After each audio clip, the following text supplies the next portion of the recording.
أهلا بيكم طلبة سنة تالتة إعدادي. النهاردة مكملين مع بعض حل امتحانات المحافظات لمادة الدراسات الاجتماعية ترم تاني عام 2023. النهاردة معانا محافظة القاهرة وهنحلها مع بعض إن شاء الله. الامتحان خفيف وما فيهوش كلام كتير، وإن شاء الله تستفادوا من الفيديو دوت. أول سؤال عندنا في الجغرافيا بيقول: أمامك خريطة صماء لدولة ألمانيا، اكتب ما تدل عليه الأرقام الآتية. واحد، البحر، ومش هقول هنا في الشمال، ده بحر البلطيق. اتنين، دي دولة فرنسا. تلاتة، نهر الراين. أربعة، جبال الألب. بعد كده بيقول لنا السؤال ب: تعد الصناعة الحديثة مقياسا لتطور الشعوب وازدهارها في ضوء العبارة أجب عما يأتي. واحد، لماذا تعتبر إقليم شمال شرق الولايات المتحدة الأمريكية من أهم الأقاليم الصناعية؟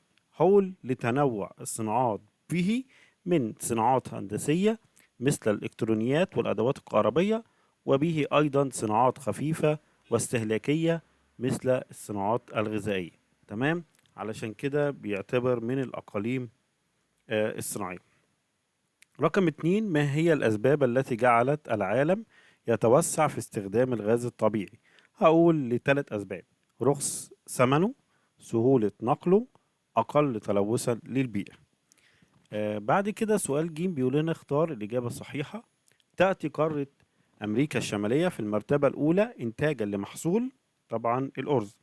اتنين، تعد من دول الرعي التجاري في العالم، طبعا الأرجنتين. احنا عندنا الولايات المتحدة الأمريكية والأرجنتين وأستراليا، فالأرجنتين هنختارها. ثلاثة، يأتي نصف الإنتاج السمكي في العالم من هيكون البحار والمحيطات. أربعة، تعتبر الصين أولى الدول العالم إنتاجا لمعدن، طبعا الحديد. السؤال الثاني بيقول لنا هنا: اكتب ما تشير إليه كل عبارة من العبارات الآتية.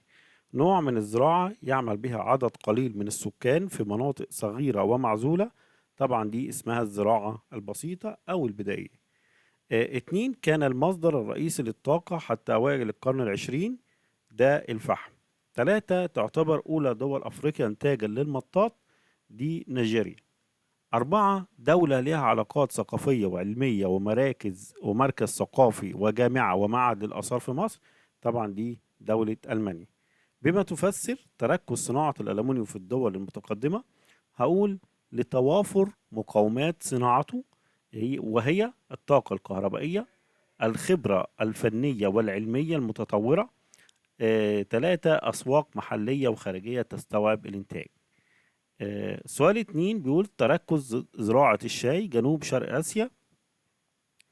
هقول له لتوافر ظروف زراعته، وهي تربة خصبة خفيفة، مناخ حار، هواء رطب، مطر غزير. بعد كده سؤال جيم بيقول لنا: انقل الجدول التالي في كراسة إجابتك وأكمل المكتوب فيه. طبعا مديني شوية بيانات على كل دولة، وانا المفروض اكمل البيانات دي. طبعا هنا في اول دولة كاتب لي هنا المدينة لاجوس. اول ما اقول لاجوس طبعا الدولة هتكون نيجيريا. طب ايه شهرة لاجوس؟ هقول له العاصمة القديمة واكثر المدن النيجيرية تكدسا بالسكان والعاصمة الاقتصادية للبلاد. بعد كده الدولة التانية هو مش كاتب لي معلومات غير ان هي عاصمة اقليم بافاريا ومقر الصناعة. طبعا دي هتكون بالتلقائي المدينة هكتب ميونخ والدولة ألمانيا. بعد كده يا جماعة هنخش على الجزء التاريخ من السؤال الثالث. بيقول لنا أول سؤال: أكمل العبارات التالية بما يناسبها. شاركت مصر في مؤتمر نقط لدول عدم الانحياز عام 1955 بأندونيسيا، طبعا ده المؤتمر اسمه باندونج. اتنين، تم إغلاق خليج نقط في وجه الملاحة الإسرائيلية في مايو 1967، ده خليج العقبة. تلاتة، أقامت نقط جسرا جويا لتقديم المساعدات العسكرية لإسرائيل في حالة حرب أكتوبر 1973، طبعا اللي أقامت الجسر الجوي هي الولايات المتحدة الأمريكية. أربعة، الوثيقة الرسمية التي تحدد نظام الحكم في الدولة تسمى الدستور. خمسة، عين الرئيس السادات الدكتورة نقط وزير للتأمينات الاجتماعية 1971، طبعا الدكتورة عائشة راتب. ومحدش يقول لي حكمة أبو زيد. حكمة أبو زيد اتعينت في عهد الجمال عبد الناصر، تمام، وكانت سنة 1962. فالدكتورة هنا اللي عينها السادات هي عائشة راتب.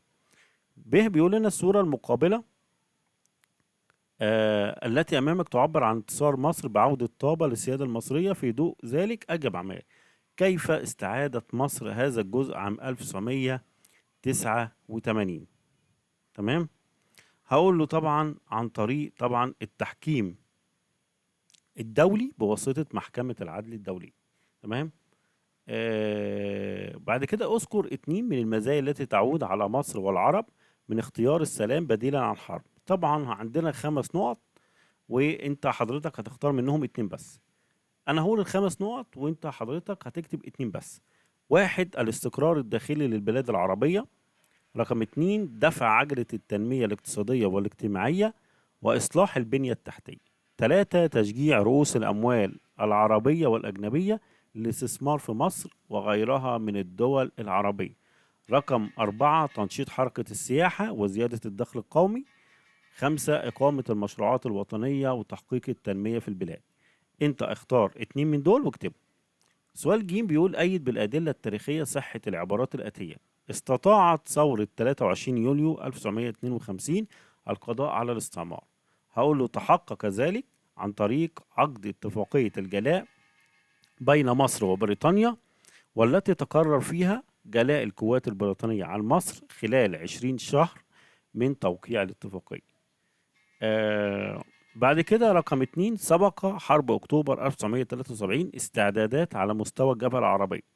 هقول له عن طريق الاستفادة من كل الموارد والإمكانيات العربية المتاحة وتصفية الخلافات وتوحيد الصف العربي. بعد كده السؤال الرابع والأخير معانا. أول سؤال فيه صح أم خطأ مع تصويب الخطأ. رقم 1 بيقول لنا التطبيق غير سليم لنظام الخصخصة كان إحدى عوامل قيام ثورة 25 يناير 2011. الإجابة صح. 2 من إنجازات ثورة 23 يوليو الاقتصادية إصدار قوانين الإصلاح الزراعي. طبعا الإجابة غلط، هي من الإنجازات الاجتماعية مش الاقتصادية. 3 أثبتت مذبحة دير ياسين دور العصابات اليهودية في طرد العرب من ديارهم. الإجابة صح. 4 اهتم الخديوي إسماعيل بالحياة النيابية فأنشأ مجلس شورى النواب عام 1866. الإجابة صح. سؤال ب بيقول اذكر نتيجة واحدة لكل مما يلي. مؤتمر سان ريمو في إيطاليا 1920. طبعا المؤتمر ده أعطى لبريطانيا حق الانتداب على فلسطين وبالتالي تنفيذ وعد بلفور. 2 بيقول فشل العدوان الثلاثي على مصر 1956. هقول له ممكن هو عاوز نتيجة واحدة فهكتب له مثلا انسحاب القوات الفرنسية والإنجليزية من بورسعيد، واعتبر هذا يوما عيدا للجلاء. ممكن كمان نقطة تانية انسحاب القوات الإسرائيلية من قطاع غزة وسيناء. فأنت هتكتب واحدة من الاتنين دول. سؤال ج بيقولك ما تقييمك للدور التاريخي المضيء الذي قام به كل من الشخصيات التالية. 1 الفريق أول عبد المنعم رياض.